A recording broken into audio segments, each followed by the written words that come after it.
Now question number 2.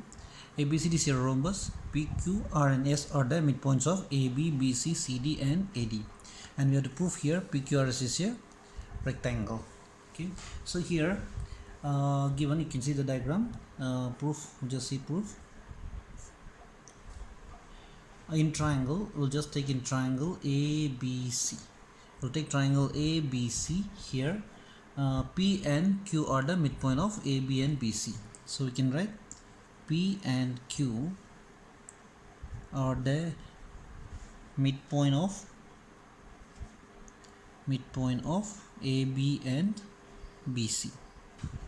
AB and BC. That means we'll know PQ is parallel to AC.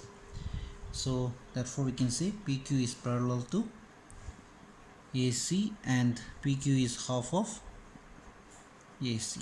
Okay, by midpoint theorem.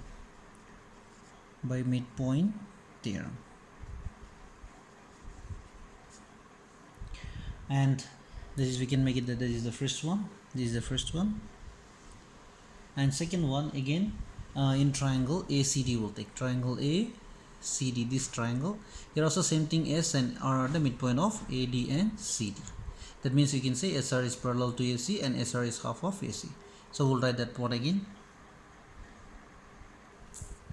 S and R are the midpoint of AD and CD. That means we can write in triangle ACD. Okay, in triangle ACD. And now therefore we can say SR is parallel to AC and SR is half of AC. This is the second one. This is by midpoint theorem. Okay, so that means now by 1 and from 1 and 2, what we can say here, SR is half of AC and the other one we took PQ is half of AC. Is it PQ half of AC, SR half of AC? That means we can say surely PQ equal to SR. Okay, and actually PQ, again PQ is parallel to SR also. So we make it, this is the third one and this is the fourth one. Therefore we can write PQRS is a parallelogram, because opposite sides are equal and parallel means PQRS is a parallelogram. Okay, now we'll take in triangle BCD. Now we took this one and down triangle. Now we'll take triangle BCD. Triangle BCD. In triangle BCD, then here is again Q and R are the midpoint of BC and CD. BC and CD. Okay, so that means what we can say here. So we can say QR is parallel to BD, because these two is midpoint, means these two are QR and BD is parallel. And here we'll just write a letter. This one is L and this one is M and this one is, you make it N.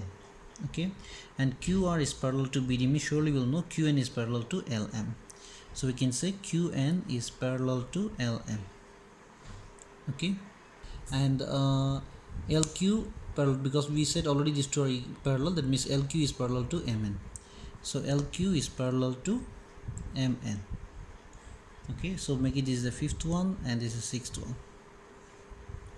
So that means from 5, 6 what we can say, therefore from 5 and 6 we can say this L, M and Q is a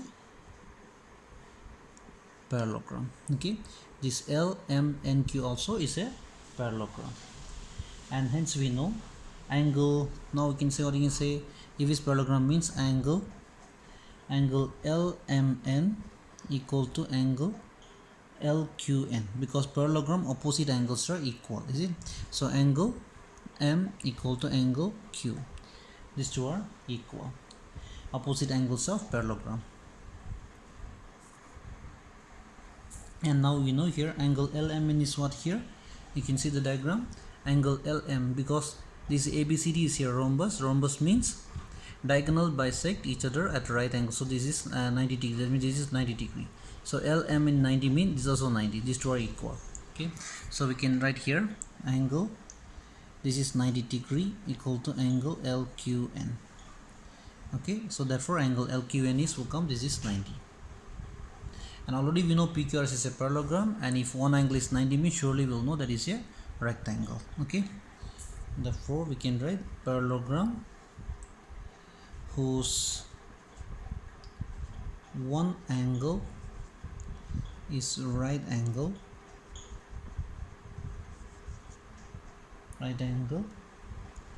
is a rectangle.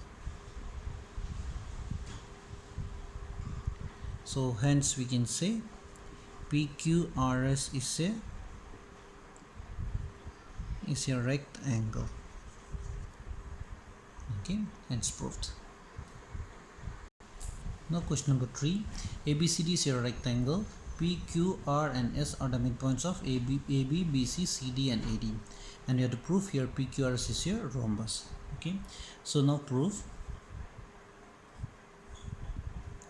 We know already P and Q are the midpoints of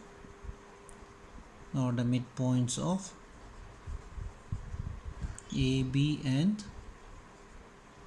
BC. That means we'll know PQ is parallel to AC and PQ is half of AC. Okay, so this is the first one, and next one we can take the other one in triangle ACD. So this is triangle ABC, we'll take it triangle ABC, and triangle ACD, that is downside one ACD. First one is ABC, second one ACD. So here S and R are the midpoint of AD and CD. S and R are the midpoint of AD and CD. That means you can say SR is parallel to AC,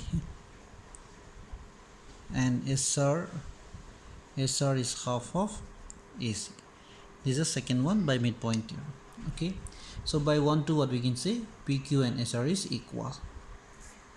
So from 1 and 2 we can say PQ is parallel to SR and PQ equal to SR. So that means we can say PQRS is a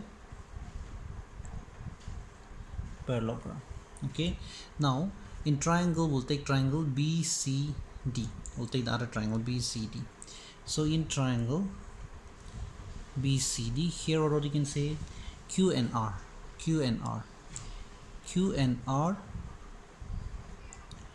are the midpoint of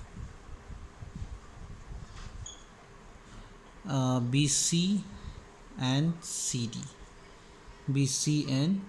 Q and R are the midpoint of BC and CD.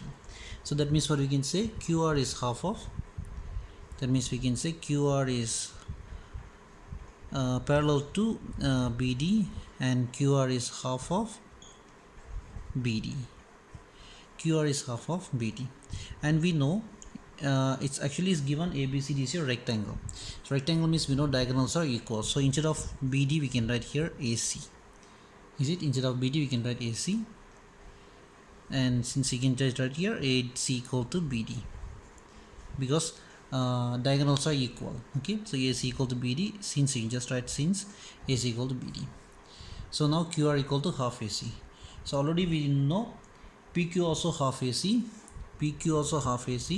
and QR also half AC, means we can say PQ equal to SR. So therefore this is the third one you make it. So from 1 2 and 3 we can say PQ equal to QR, and QR equal to already we know PS, and PQ equal to SR we know. So that means all the sides are equal, is it? So that means what to write last line you write now. So you can write it a parallelogram whose adjacent sides are equal. In a parallelogram, if adjacent sides are equal, is a rhombus. So therefore we can say, hence